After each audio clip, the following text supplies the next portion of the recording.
İn aşağı var mısın?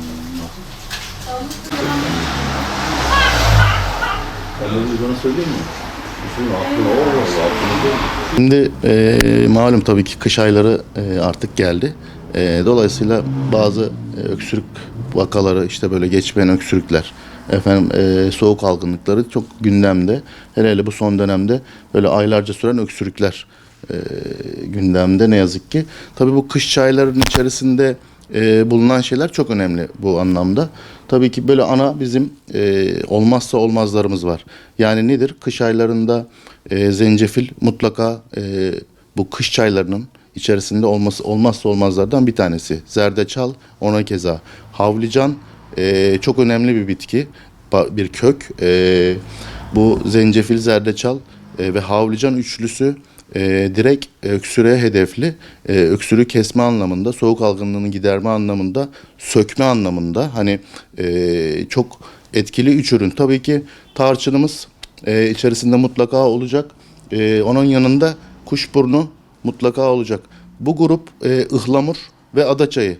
Bakın bu saydıklarımın hepsi kış çayının içerisinde olmazsa olmazdır. Yani bunlar olmadığı zaman kış çayı hiçbir anlam ifade etmez. Yani kullanırsınız.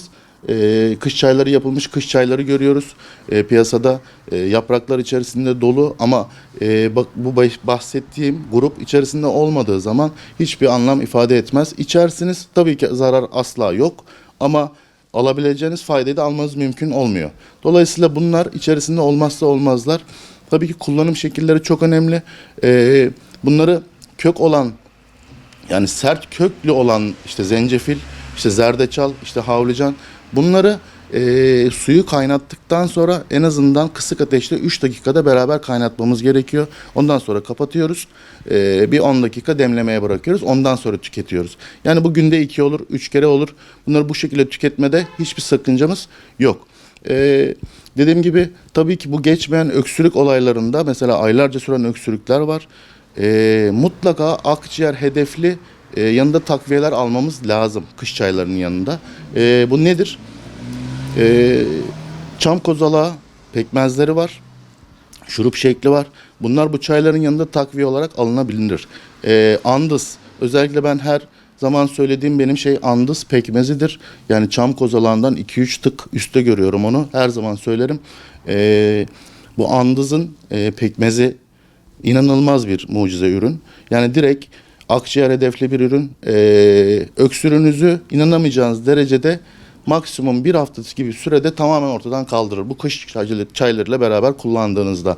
Tabii bu bahsettiklerim mesela andız tabii ki safını bulmanız lazım. Yani ne yazık ki üzülerek söylüyoruz ama hani bunların içerisine bazı şeyler karıştırmak suretiyle satılan firmalar var ne yazık ki.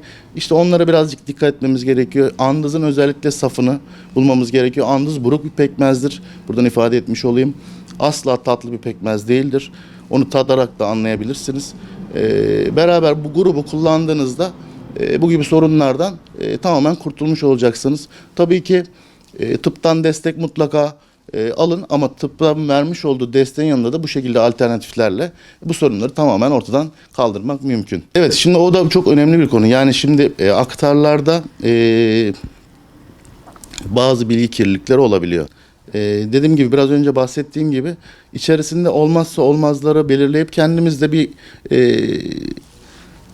analizden geçirebiliyoruz, göz analizinden. Dolayısıyla biz bahsetmiş olduğum ana kalemler olduğu sürece kış çayları içerisinde bir problem oluşturacağını ben düşünmüyorum.